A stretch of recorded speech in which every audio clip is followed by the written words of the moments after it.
they started something called Christian Viewpoint for Women.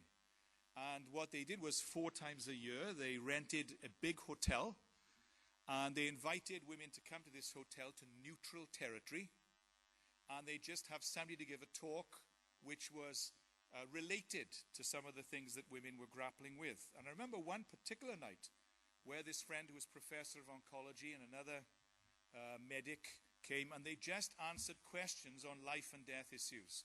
I think 200 people came. Well over half of them were non-Christians. And it was a fantastic bridge-building means of connecting with people in a non-Christian, secularized context. The third way that he mentions is example.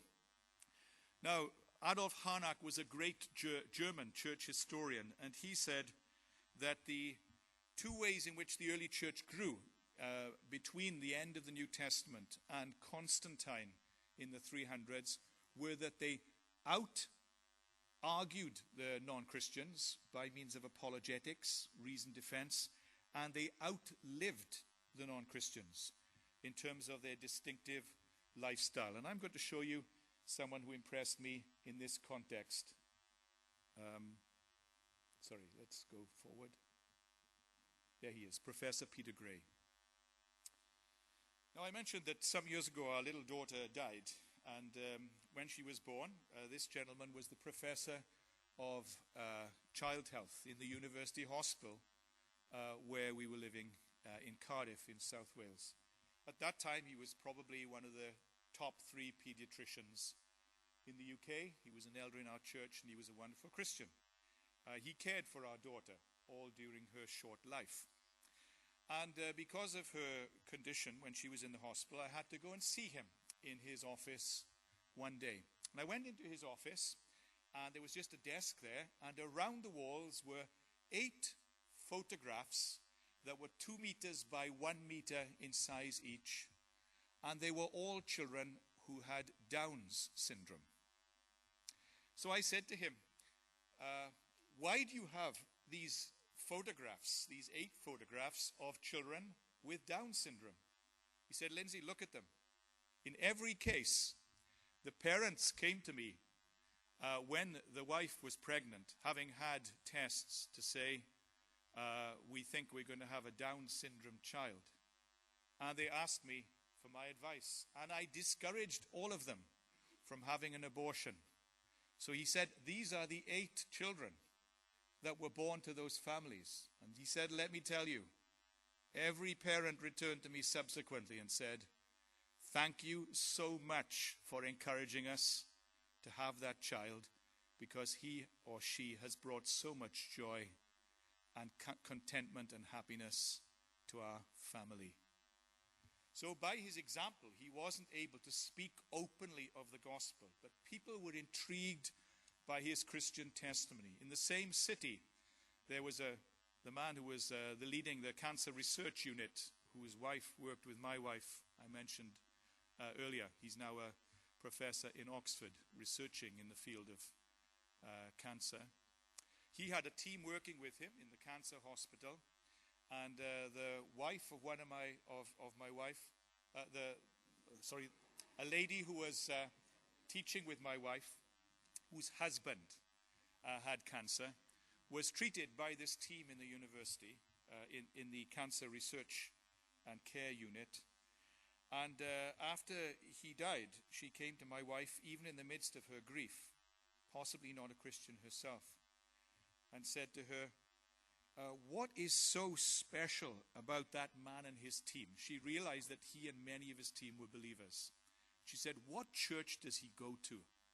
I'd like to go there to see how that church shapes the thinking and behavior of those people, because they were so impressive.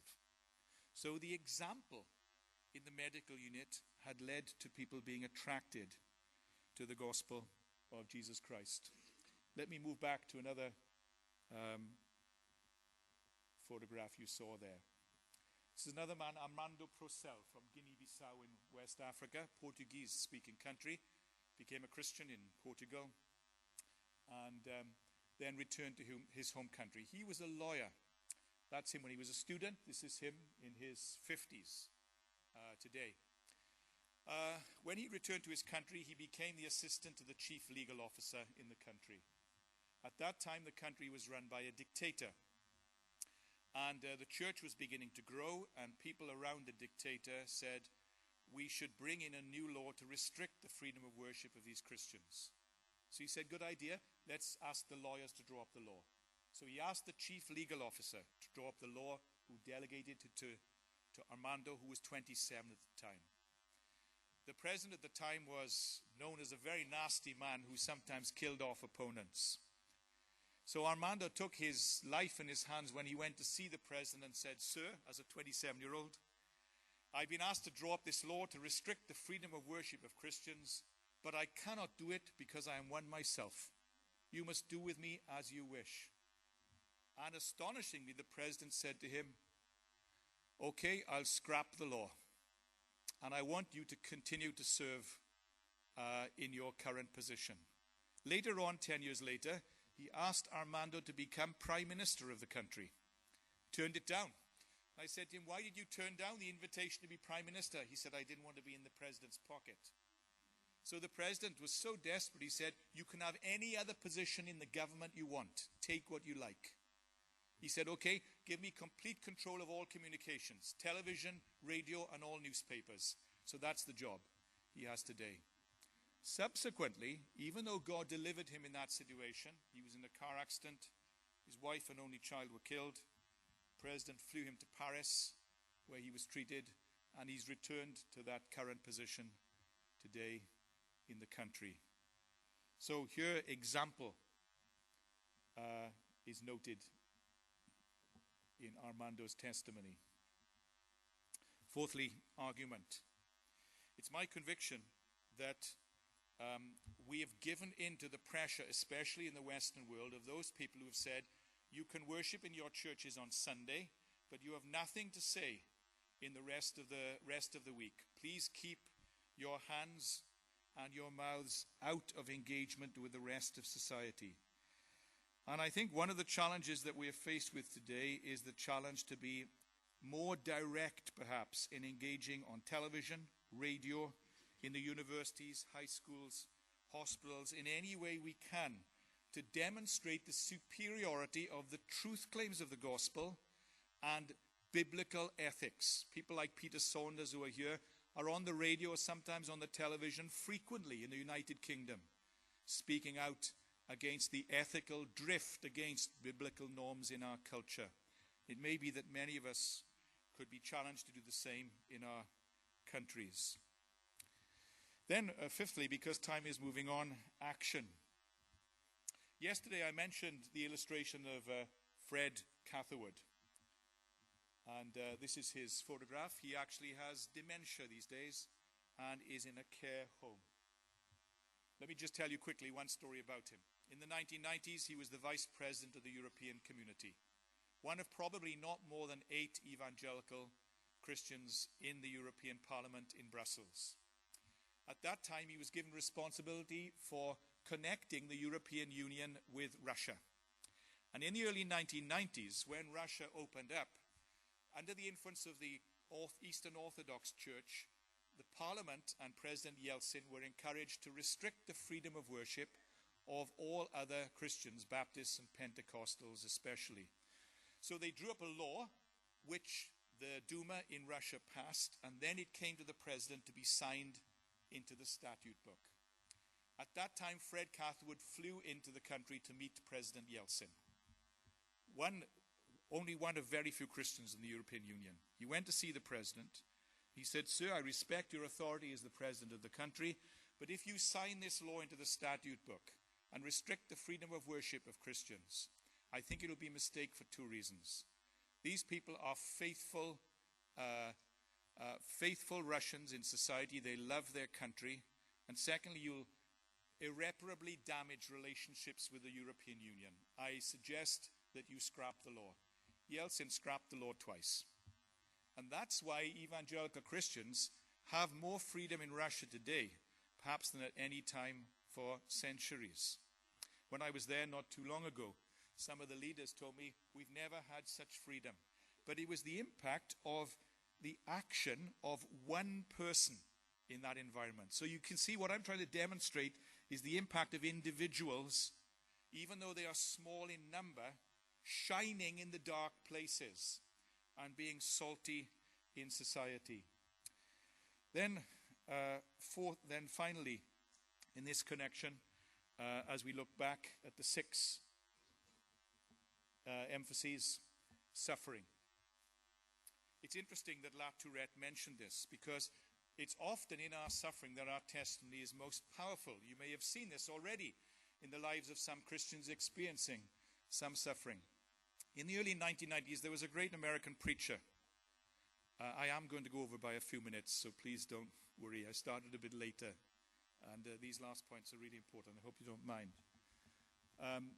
In the early 1990s, there was a great American evangelist called John Wimber. He was a very charismatic Christian, and he emphasized healing very much, God's healing power. But he himself died of cancer relatively young, at 61 years of age.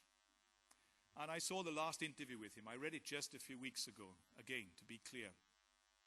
In this interview, he's speaking for the last time. He's in a wheelchair.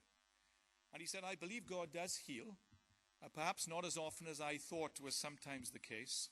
But I realize as I look back over my ministry, I must have hurt lots of Christians who were going through adversity, ill health, and suffering. Because I gave the impression that if you're a strong Christian, you will always be healed and delivered, not realizing that ultimate healing occurs beyond death. And that what God promises us in this life is wholeness, kind of thing that Paul Tournier wrote a lot about. He said, I'm sorry at the end of my life I've come to realize this so late. He said, I still believe God heals. I've asked him for healing in my life. He's chosen not to. But he said, as I sit in this wheelchair, approaching the end of my earthly existence, I've come to realize one thing. It's this. That the light often shines, that the stars often shine most brightly in the darkness. And Christian testimony is often most powerful in the midst of adversity. Often when we face adversity or suffering, the question we ask ourselves is, why is God allowing this to happen to me? It's the wrong question. It's the question asked, I'm afraid, by an immature Christian. The mark of the mature Christian who is rooted in Christ is that he or she asks this question. Given that God is allowing this to happen to me, how then should I live? So that I shine brightly, so that I can be seen to be different before the watching world. And in this respect, I'll give you these 2 illustrations, and I suppose I must reluctantly close that.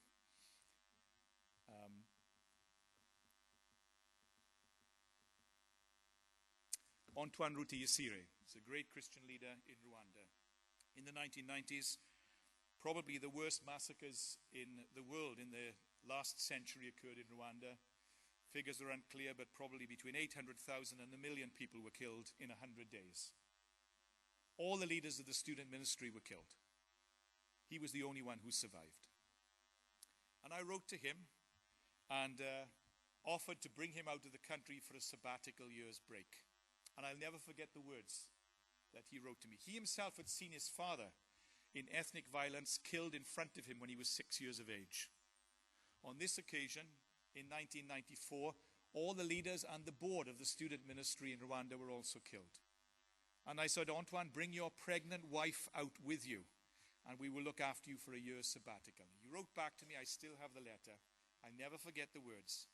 He said, Lindsay, thank you for your kind and generous offer to leave my country for a year, but I cannot.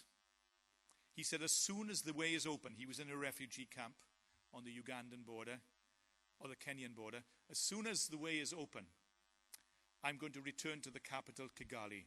And this is what he said next. For if I do not share in my people's pain, neither can I share with them the joy of the gospel. What a powerful testimony. And then the last illustration of this man, probably the most brilliant intellectual I have ever met. A lawyer, Professor Sir Norman Anderson, who spoke Arabic, taught in Alexandria University, in Oxford, in Cambridge, and in London. And I was privileged to speak on a platform with him